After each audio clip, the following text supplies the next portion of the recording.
Live from the Stone and Field Studios, it's Houston Real Estate Talk with your host, Kariliz Perez. Hello, everyone, and thank you for joining us with the Houston Real Estate Talk by Stone and Fields. Here today, I'm with Patti Contrasto from Boxwood Mortgage. Welcome, Patti. Thank you so much for having me today. Absolutely, my pleasure. Can you tell me a little bit about yourself? Let's start with that. Okay, thank you so much. So I started in the industry about 18 years ago.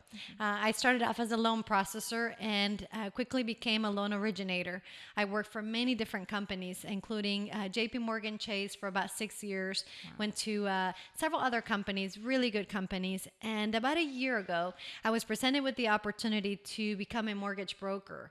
And what that indicated for myself and my career was an opportunity to expand the product selection that I'm able to offer my clients, and it really has been a great decision and a great step into this career. That's excellent, Patti. Congratulations. Thank you. So Boxwood Mortgage. Tell me a little bit, how did everything started? A little bit of story about the name, and elaborate a little bit about the company. Yeah, so I really like the name Boxwood because if you know a little bit about the plant, it's a plant that grows in a long period of time, but it stays fairly short. I love the meaning of that in terms of a company, Right. because by no means do we want to get too large and lose our client connection or grow in a way that we don't build a strong foundation. So the wood of the boxwood plant is a very high quality type of wood that's used in musical instruments. Oh, very nice. So I was so connected to that because we, with every step and every communication, every smile, every recommendation that we give to clients, we always want to make sure that, our values are always present. And so that's where the name came from, the Boxwood Mortgage. I love it. I love it. So Boxwood started last year, correct? Yes, we started it at the end of the last year. Yes. Very good. That's very nice. So, why don't we talk about today about jumbo loans? How about that? The luxury market, jumbo loans. Let's elaborate on that. I have a few questions if we can get started with that. Let's start with the first one, which is, what is considered a jumbo loan? Tell us a little bit about Yeah. that. So a jumbo loan is going to be a product that is not purchased or sold to Fannie Mae, Freddie Mac. Fannie Mae, Freddie Mac are government entities that purchase the majority of loan products, like conventional loans.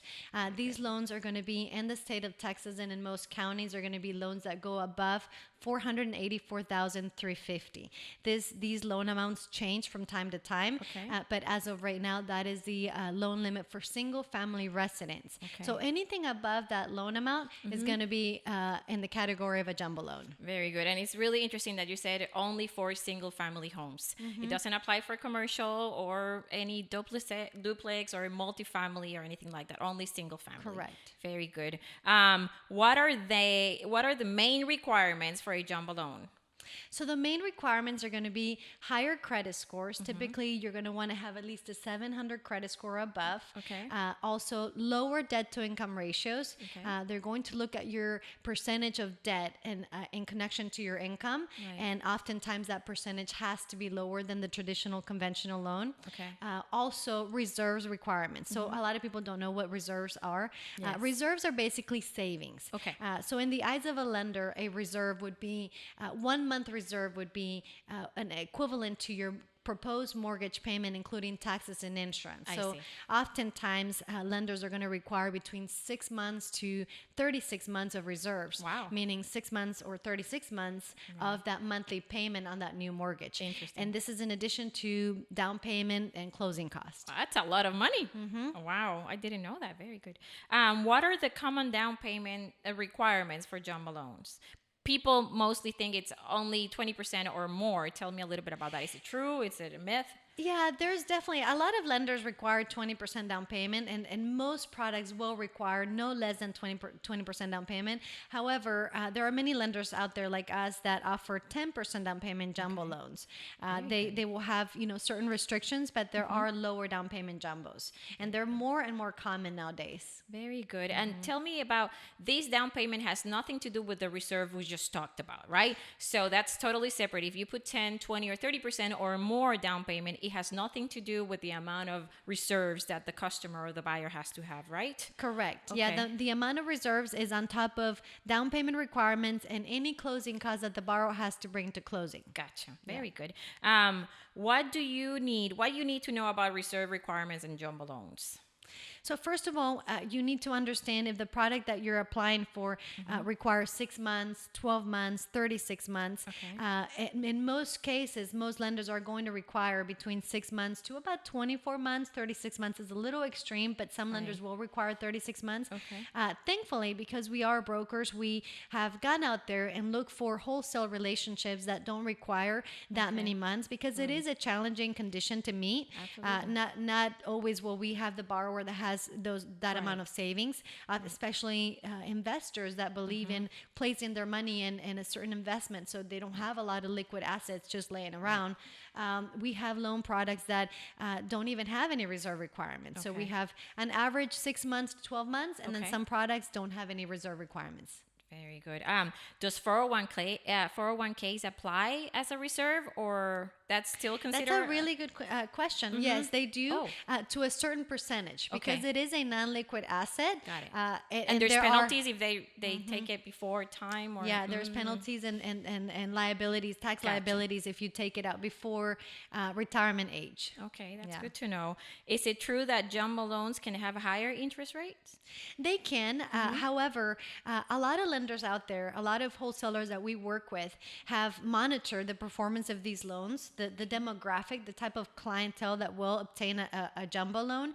And they've seen that these loans perform so well that they've designed a portfolio product to cater to these clients. And so what happens is, when they want to attract more of these clients, they create this product, they make this product way more competitive. So in most cases, some jumbo products are going to have better rates than conforming loans. Very good. And I'm sorry, this is not part of the questionnaire, but how are the rates right now in regards to jumbo loans? So people have an idea, a ballpark. I know it could change tomorrow, but as of today, what are those more or less rates on the jumbo? Yeah. So rates, it's a little bit of a complex question, right? Yes, but I can give you a range. It's okay. So it's going to depend on down payment. It's going to depend on credit score. It's going to depend on the size of the loan as well. But a tier A type of client right now on a jumbo product can and may be able to obtain rates in the threes, starting in the threes. Wow, that's amazing. So definitely not necessarily higher rates like you just explained. Are closing costs higher on a jumbo loan versus a conventional conforming loan? Yes, they can be, and it also depends on the loan size. So because there's a little bit more requirements in terms of the processing of such loan, oftentimes, again, depending on the loan size, we're required to order a second appraisal, which will indicate additional closing costs. So it can be, and it's good always to understand those requirements so that the buyer can prepare better. Very good. Can a foreign national borrower get a jumbo loan? Yes, foreign national borrowers can definitely get a jumbo loan. In fact, that's one of our primary, type of client that's seeking within that price point. So foreign nationals can come in different forms, right? Or they're different type of clients. It can be someone who lives in another country that wants to purchase a property here and maybe use it as a second home because maybe some of their family members already live here, or someone who's being relocated through their company and is being offered a sponsored kind of visa, and they're going to be living here. So these individuals, that's what they're called, foreign nationals. Oftentimes will not have any credit or income history in the U.S., and they can definitely obtain a jumbo loan. Very good. A foreign national has to give a bigger down payment, or that's not true at all? Typically, it's a good question actually. The foreign national is most of the time are going to require to put at least 20% down payment. But in terms of the interest rate, considering, a jumbo product, it can be a little bit higher just because there is less documentation associated to their profile. But yes, 20% down payment is the standard for foreign nationals in the jumbo world. Very good to know that. So what about these loans I keep hearing about and called high balance nationwide, which are above the county loan limits, yet they are not considered jumbo? Okay, I'm particularly in love with this product because the state of Texas is not considered a high cost state, right? What that means is, Fannie Mae Freddie Mac decides that for a single family residence, the maximum loan limit is going to be 484,350, right? However, if you go to California, you go to Florida, those amounts for Fannie Mae Freddie Mac can go up to 6, 7, 800,000 and still be considered conforming, meaning not jumbo, right? Yes. So we as brokers work with wholesalers that have what they call a high balance nationwide. So while Texas is not a high balance state, this product covers any client that wants to do a product or a loan that goes over 484,350, and they allow us to go all the way to 679,000. Amazing. Okay, it's not a jumbo and it's not a conforming loan, right? Right. It's a hybrid. I call it my hybrid. Yes. So this one allows us to go up to 679,000, place only 10% down payment, have lower credit scores such as 680, lower than the standard regular, jumbo. right. And these products have no mortgage insurance, and the rate is super competitive. Wow, no mortgage insurance. That's amazing. Ideal, right? Yeah. What if the clients write offs lots of expenses on the tax returns? Can they still get a jumbo loan? Because obviously, as independent contractors or self-employed, most of the time we write off everything. Tell me a little bit about that. Yeah, right? so we both can relate to that, right? For sure. So these jumbo products are investor, or they come in the form of they call them non-QM loans. So they're investor-friendly loans that can go up to 3 million, 4 million, 5 million, right? Yeah. So these non-QM loans have limited documentation or allow alternative documentation in lieu of tax returns. Okay. So an investor that understands the benefits of writing off expenses, as many as possible, will want to seek a product like this. The alternative documentation that these products will allow are going to be in different forms. It could be 12-month bank statements. It could be 1-month bank statement in lieu of tax returns. It can be a CPA letter that will state how much income their company or them as an employee, produce. It can also come in the form of asset depletion. So it's a product that allows the assets of that borrower to be divided, typically within 36 months or 60 months, and that in turn turns into our income, our qualifying income. So that, yes, there is alternative documentation. They're called non-QM loans. The interest rate is a little bit higher, not too high.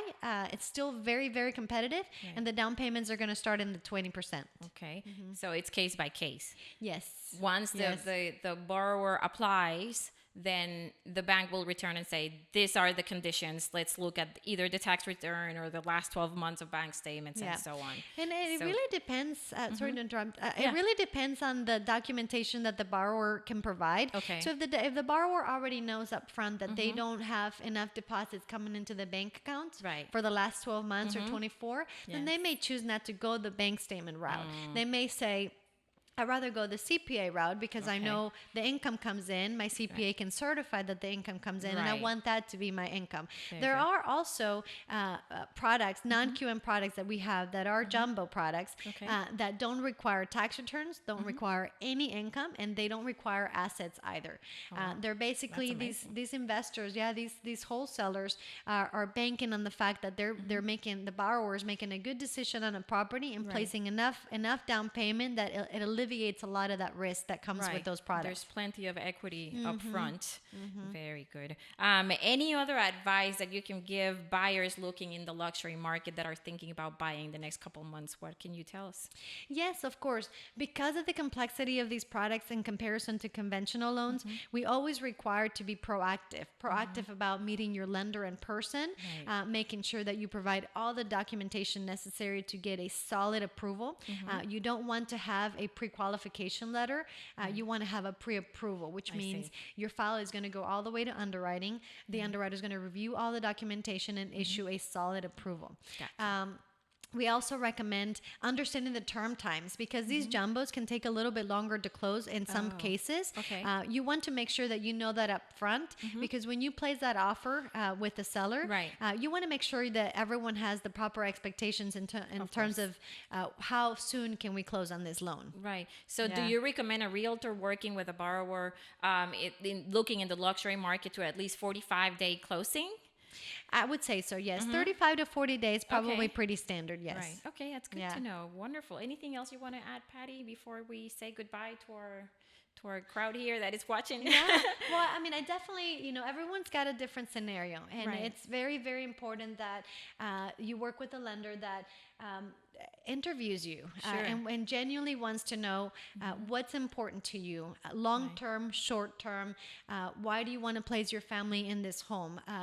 Because at the end of the day, a loan is a tool. It's a tool for you to place your money in a safe investment. Right. You work so hard for the money that you make. Is just as important to know where you're placing the money and spending the money essentially as it is to make it. Yes. So it's important for any buyer to sit down with their lender, make sure the lender is clear about the client's goals and long term and short, Right. and tailors that loan to meet those needs because everyone's needs are going to be different. Totally. So You're right. we're agree. happy to help anyone. Please that, provide your contact information for those with questions and they want to work with you. Yes, of course. You can reach me on my cell phone number, 713-387-9521. Again, 713-387-9521. And we are located in the Galleria area, so we love to meet our clients in person. We always set consultations. And we always try to meet clients early on just so that we can write up a plan of action. Right. I don't think it's ever too early to begin that process because you might believe that you are ready and you might be ready, but if we look at your financial picture, we might be able to work on certain areas that need to be strengthened for the next 6 months or 3 months or 4 months. And I think that's always valuable to set yourself up for having multiple options instead of limiting yourself to only one option that may not be the most cost effective. And avoid surprises in the middle of the process, right? Definitely. I agree. Thank you so much, Patty. Yes, thank you for having me. Thank you, everybody, for watching the Houston Real Estate Talk with Patti Contrasto today. And have a great day. Thank you so much.